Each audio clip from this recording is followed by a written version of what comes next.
दूसरी इंपॉर्टेंट खबर पे ले चलता हूं। एटीएफ यानी कि एविएशन टर्बाइन फ्यूल हो सकता है जीएसटी के दायरे में लाया जाए। ऐसा होगा तो बड़ा इंटरेस्टिंग हो जाएगा। शायद दरें रिड्यूस हो रही हों, शायद एविएशन स्टॉक्स के लिए अच्छी खबर आ रही हो, पर है क्या असल मामला, लक्ष्मण से समझ लेते हैं। लक्ष्मण, हाय, गुड मॉर्निंग। क्या पिक कर रहे हो भाई साहब आप?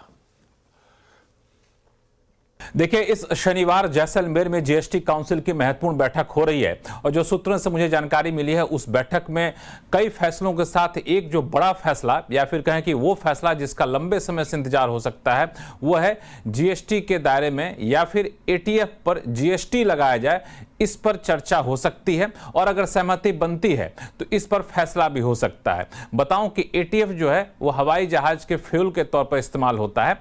एटीएफ बनाने में जितने भी कंपोनेंट या कच्चे माल का इस्तेमाल होता है वो सब जीएसटी के दायरे में है, लेकिन एटीएफ जो है जीएसटी के दायरे में नहीं है। इसका नुकसान ये होता है कि एटीएफ पर अभी सेंट्रल एक्साइज ड्यूटी लगती है और फिर कुल कीमत पर वैट लगता है, वैल्यू एडेड टैक्स लगता है, जो राज्य सरकारें लगाती है। हर राज्य में अलग अलग ड्यूटी के स्ट्रक्चर होती हैं। इस हिसाब से कई राज्यों में 30% तक एटीएफ पर ड्यूटी लग चुकी होती है। इससे हवाई किराया काफी ज्यादा महंगा हो जाता है, जबकि सरकार सस्ते में हवाई सफर सुनिश्चित करना चाहती है। यही वजह है कि कई राज्यों ने मांग की थी कि जीएसटी के दायरे में एटीएफ को लाया जाए या एटीएफ पर जीएसटी लगाया जाए, इस पर विचार किया जाए।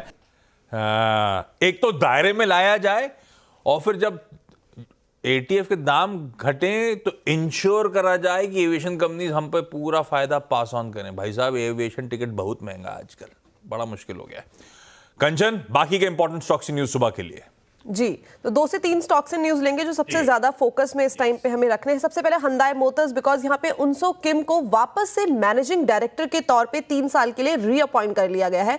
इसमें एक और खबर है कि कंपनी ने एक्साइड इंडस्ट्रीज के साथ जो ईवी बैटरी सेल है उसके लिए करार किया है और साथ ही साथ जो अमर राजा बैटरी है उनके साथ बैटरी टेक्नोलॉजी के लिए करार किया है। भारतीय एयरटेल को आपको रखना होगा अपने फोकस में, बिकॉज 3626 करोड़ के जो 2016 के स्पेक्ट्रम के ड्यूज है उसकी जो प्री पेमेंट है वो पूरी हो गई है, यानी कि कंपनी को अब अपना जो इंटरेस्ट है 8.65% का वो उसका बर्डन कहीं ना कहीं कम होता हुआ दिखाई देगा। स्टॉक्स के लिए अच्छी खबर बनके सामने आ सकती है। और 2024 में 28,320 करोड़ स्पेक्ट्रम लायबिलिटीज का इनका टोटल प्री पेमेंट है। अभी के लिए तो ये फोकस में रखिए, लेकिन बाद में 8 बजे वापस से जुड़ेंगे और विस्तार में बात करेंगे। चले ब्रेक के उस पार इवेंट्स कैलेंडर और कमोडिटी स्ट्रैटेजी।